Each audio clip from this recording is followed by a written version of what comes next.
ಒಣ ಮಾವಿನಕಾಯಿ ಉಪ್ಪಿನಕಾಯಿ ವರ್ಷ ಇಡೀ ಇರುತ್ತೆ, ಅಥವಾ ಅದಕ್ಕಿಂತ ಹೆಚ್ಚಿನ ದಿನ ಕೂಡ ನೀವು ಸಂಗ್ರಹಿಸಿಟ್ಕೊಬಹುದು. ಹಾಗೆ ಇದು ರುಚಿ ನಿಮಗೆ ಬೇಕಾದವಾಗ ಆನಂದಿಸಬಹುದು, ಸವಿಯಬಹುದು. ಟ್ರೈ ಮಾಡಿ ನೋಡಿ ಹೇಗೆ ಬಂತು ಅಂತ ನನಗೆ ಕಮೆಂಟ್ಸ್ ಮುಖಾಂತರ ತಿಳಿಸಿ, ಆಯಿತಾ?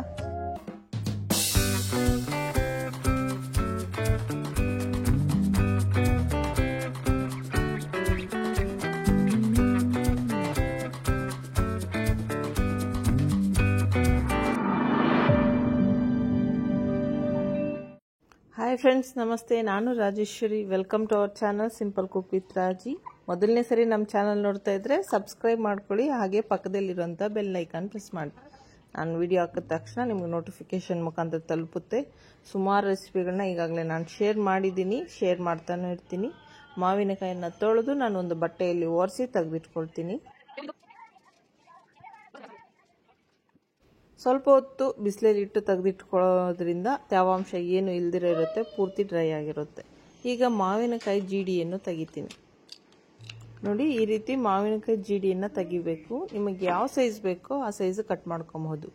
ನಾನಿಲ್ಲಿ ಮೀಡಿಯಮ್ ಸೈಜ್ ಕಟ್ ಮಾಡ್ಕೊಳ್ತೀನಿ. ಉದ್ದುದ್ದಕ್ಕೆ ಹೆಚ್ಕೊಳ್ತೀನಿ, ಚಿಪ್ಪೆ ಸಮೇತನೇ ಹೆಚ್ಚಿಟ್ಕೊಳ್ತೀನಿ.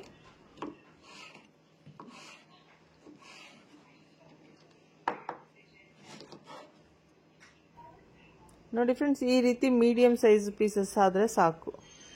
ಅದಕ್ಕಿಂತ ಸಣ್ಣ ಆದರೆ ನೀವು ಡ್ರೈ ಆದಾಗ ತುಂಬ ಸಣ್ಣ ಪೀಸ್ ಆಗುತ್ತೆ. ಈ ಸೈಜ್ ಇದ್ರೂ ಸಾಕು.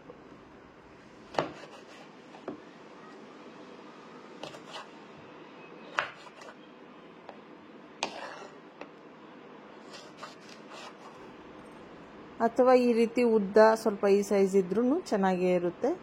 ಈ ಸೈಜ್ ಇದ್ರೂ ಉದ್ದ ಬೇಕಾದರೆ ನೀವು ಈ ರೀತಿ ಕಟ್ ಮಾಡ್ಕೊಬಹುದು.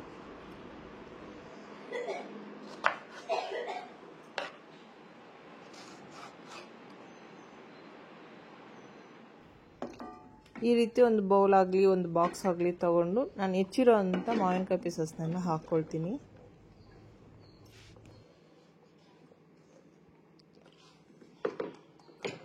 ಫ್ರೆಂಡ್ಸ್, ನಾನಿಲ್ಲಿ 5 ಮೀಡಿಯಮ್ ಸೈಜ್ ಮಾವಿನಕಾಯಿನ ಉಪಯೋಗಿಸಿದ್ದೀನಿ. ಅದಕ್ಕೆ ತಕ್ಕ ಹಾಗೆ ಉಪ್ಪು ಖಾರವನ್ನು ಹಾಕ್ಕೊಬೇಕಾಗುತ್ತೆ. ನಾನಿಲ್ಲಿ 3.5 ಟೇಬಲ್ ಸ್ಪೂನಷ್ಟು ಉಪ್ಪನ್ನು ಹಾಕ್ಕೊಳ್ತೀನಿ.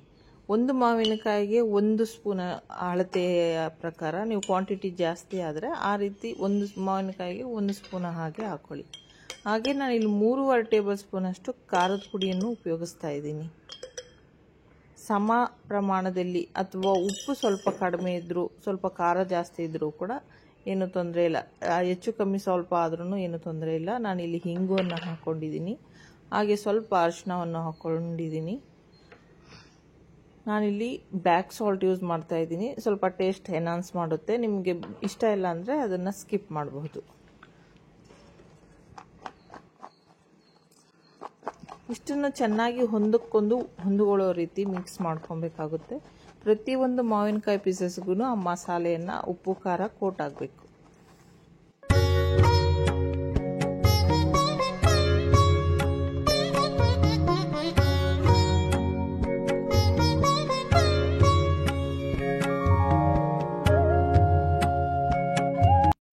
ನೋಡಿ, ಇಲ್ಲಿ ಪ್ರತಿಯೊಂದು ಪೀಸಸ್ಗೂ ಉಪ್ಪು ಖಾರ ಕೋಟ್ ಆಗಿದೆ. ಪ್ರತಿಯೊಂದು ಪೀಸಸ್ಗೂ ಉಪ್ಪು ಖಾರ ಸರಿಯಾಗಿ ಮಿಕ್ಸ್ ಆಗಿದೆ. ಈಗ ಮುಚ್ಚಳವನ್ನು ಮುಚ್ಚಿ 1 ಗಂಟೆ ಅಥವಾ 2 ಗಂಟೆಗಳ ಕಾಲ ಬಿಟ್ಟರೆ ಉಪ್ಪಲ್ಲಿ ನೆಂದು ನೀರು ಬಿಟ್ಕೊಳ್ಳುತ್ತೆ. ಅಷ್ಟಾದರೆ ಸಾಕು. ಅಥವಾ ಇಡೀ ರಾತ್ರಿ ನೀವು ಓವರ್ನೈಟ್ ಬೇಕಾದರೂ ಬಿಡಬಹುದು. ಮಧ್ಯಾಹ್ನದ ಊಟಕ್ಕೆ ನಾನು ಈ ರೀತಿ ಮಾವಿನಕಾಯಿ ತಂಬುಳಿ ಮಾಡಿದ್ದೆ. ಆ ರೆಸಿಪಿನೂ ನಾನು ಈಗಾಗಲೇ ಶೇರ್ ಮಾಡಿರ್ತೀನಿ, ಒಂದ್ಸರಿ ಚೆಕ್ ಮಾಡಿ ನೋಡಿ. ಈಗ ಈ ಮಾವಿನಕಾಯಿ ಪೀಸಸ್ ಎಲ್ಲ ನೀರು ಬಿಟ್ಕೊಂಡಿದೆ. ನೋಡಿ, ಕಾಣ್ತಿದೆಯಾ? ಎಲ್ಲ ಪೂರ್ತಿ ಕರಗಿದೆ. ಪ್ರತಿಯೊಂದು ಪೀಸಸ್ಗೂ ಕೋಟಾಗಿದೆ. 2 ಗಂಟೆ ಸಾಕಾಗುತ್ತೆ, ಅಷ್ಟೊತ್ತಿಗೆ ನೆಂದಿರುತ್ತೆ. ಬಿಸಿಲಿರೋ ಕಾರಣ ನಾನು ಈಗಲೇ ಬಿಸಿಲಲ್ಲಿ ಒಣಗ್ಲಿಕ್ಕೆ ಹಾಕ್ಕೊಳ್ತೀನಿ.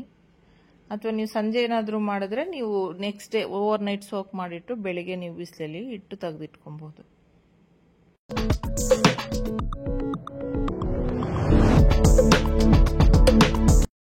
ಪ್ರತಿಯೊಂದು ಪೀಸಸ್ಸನ್ನು ನಾನು ತಟ್ಟೆಯಲ್ಲೆಲ್ಲ ಜೋಡಿಸಿಟ್ಟಾಯಿತು. ಇದನ್ನು ನಾನು ಬಿಸಿಲಲ್ಲಿ ಇಡಬೇಕೀಗ. ಕನಿಷ್ಠ ಪಕ್ಷ ನಮಗೆ 3-4 ದಿನ ಆದರೂ ಬೇಕಾಗುತ್ತೆ. ಈಗ ಸ್ವಲ್ಪ ಡ್ರೈ ಆದಮೇಲೆ ನಾನು ಮತ್ತೆ ಅದನ್ನು ಅದೇ ಉಪ್ಪಿನ ನೀರಿಗೆ ಹಾಕ್ಕೊಳ್ತಾ ಇದ್ದೀನಿ. ಉಪ್ಪು ಖಾರ ಮಿಶ್ರಣ ಇದ್ದಂಥ ನೀರಿಗೆ ಹಾಕಿ ಮತ್ತೊಂದು ಸಲ ಮಿಕ್ಸ್ ಮಾಡಿ ನೆಕ್ಸ್ಟ್ ಡೇ ನಾನು ಇದನ್ನು ಮತ್ತೆ ಬಿಸಿಲಲ್ಲಿ ಇಡ್ತೀನಿ. ಎರಡನೇ ದಿನ ನಾನು ಬಿಸಿಲಲ್ಲಿ ಒಣಗೋದಕ್ಕೆ ಇಟ್ಟಿದ್ದೀನಿ. ಈಗಾಗಲೇ ನಮಗೆ ಒಂದು ಕಾಲು ಭಾಗದಷ್ಟು ಪೀಸಸ್ ಎಲ್ಲ ಒಣಗಿದೆ. ಉಪ್ಪು ಖಾರ ಎಲ್ಲ ಚೆನ್ನಾಗಿ ಕೋಟ್ ಆಗಿದೆ ಪ್ರತಿಯೊಂದು ಪೀಸಸ್ಗೂ. 3 ದಿನ ಚೆನ್ನಾಗಿ ಬಿಸಿಲಲ್ಲಿ ಒಣಗಿದೆ. ಈ ರೀತಿ ಡ್ರೈ ಆಗಿದೆ ನೋಡಿ. ಇನ್ನೂ ಚೆನ್ನಾಗಿ ಡ್ರೈ ಆಗಬೇಕಂದ್ರೆ 4 ದಿನ ಒಣಗಿಸ್ಕೊಂಡು ಸಾಕು. ಚೆನ್ನಾಗಿ ಒಳ್ಳೆ ಬಿಸಿಲಿದ್ರೆ 4 ದಿನದಲ್ಲಿ ಚೆನ್ನಾಗಿ ಡ್ರೈ ಆಗುತ್ತೆ. ಈ ರೀತಿ ಡ್ರೈ ಮಾಡಿಟ್ಕೊಂಡು ನಾವು ಸ್ಟೋರ್ ಮಾಡಿಟ್ಕೊಂಡಾಗ ಬೇಕಾದಾಗ ಹಾಗೆ ತಿನ್ನಬಹುದು, ಅಥವಾ ನೀವು ಇದನ್ನು ಉಪ್ಪಿನಕಾಯಿ ಒಗ್ಗರಣೆ ಹಾಕ್ಕೊಂಡು ಉಪ್ಪಿನಕಾಯಿ ಆಗುತ್ತೆ, ಅಥವಾ ಮೊಸರನ್ನದ ಜೊತೆ ತಿನ್ನಬಹುದು. ಆದರೆ ಚಟ್ನಿ ಕೂಡ ಯೂಸ್ ಮಾಡ್ಕೊಬಹುದು. ಮಾವಿನಕಾಯಿ ಪಪ್ಪುಗೆ ಬೇಕಾದರೂ ಕೂಡ ಒಂದು 4-5 ಪೀಸ್ ಹಾಕಿ ಕೂಡ ಮಾಡ್ಕೊಬೋದು. ಅಥವಾ ನೀವು ಫಿಶ್ ಕರಿ ಎಲ್ಲ ಮಾಡಿದಾಗ ಕೂಡ ಈ ರೀತಿ ಡ್ರೈ ಮ್ಯಾಂಗೋ ಹಾಕಿ ಕೂಡ ಮಾಡ್ಕೊಳ್ತಾರೆ. ಆ ರೀತಿ ಎಲ್ಲ ಟ್ರೈ ಮಾಡಬಹುದು. ನಾನೊಂದು ಕ್ಲೀನಾಗಿರೋಂಥ ಗಾಜಿನ ಬಾಟ್ಲಿಗೆ ಹಾಕಿ ಸ್ಟೋರ್ ಮಾಡಿ ಇಟ್ಕೊಳ್ತೀನಿ. ಯಾವುದೇ ಕಾರಣಕ್ಕೂ ತೇವಾಂಶ ಇರೋಂಥ ಕೈಗಳಲ್ಲಿ ಮುಟ್ಟಿ ತೆಗೆದು ಆಮೇಲೆ ಇಡೋದು ಮಾಡಿದಾಗ ಅದು ಸ್ವಲ್ಪ ಫಂಗಸ್ ಬರೋವಂಥ ಚಾನ್ಸಸ್ ಇರುತ್ತೆ. ನೀವು ಕ್ಲೀನಾಗಿ ಡ್ರೈ ಆಗಿರೋದೇ ಯೂಸ್ ಮಾಡಿ ನೀವು ಫ್ರಿಜ್ಜಲ್ಲಾಗಲಿ ಸ್ಟೋರ್ ಮಾಡಿ ಇಟ್ಕೊಳ್ಳಿ. ಹಾಗೆ ಹೊರಗಡೆ ಆದರೂ ಸ್ಟೋರ್ ಮಾಡಿ ಇಟ್ಕೊಳ್ಳಿ. ತುಂಬ ದಿನ ನಿಮಗೆ ಹಾಗೇ ಇರುತ್ತೆ.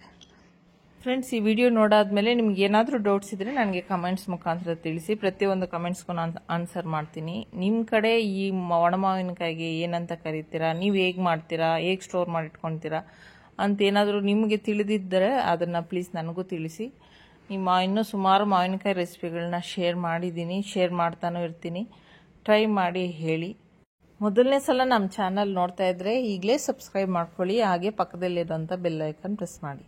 ಈಗಾಗಲೇ ನಮ್ಮ ಚಾನಲ್ನ ನೀವು ಸಬ್ಸ್ಕ್ರೈಬ್ ಮಾಡ್ಕೊಂಡಿದ್ರೆ ತುಂಬ ಹೃದಯದ ಧನ್ಯವಾದಗಳು. Thank you for watching.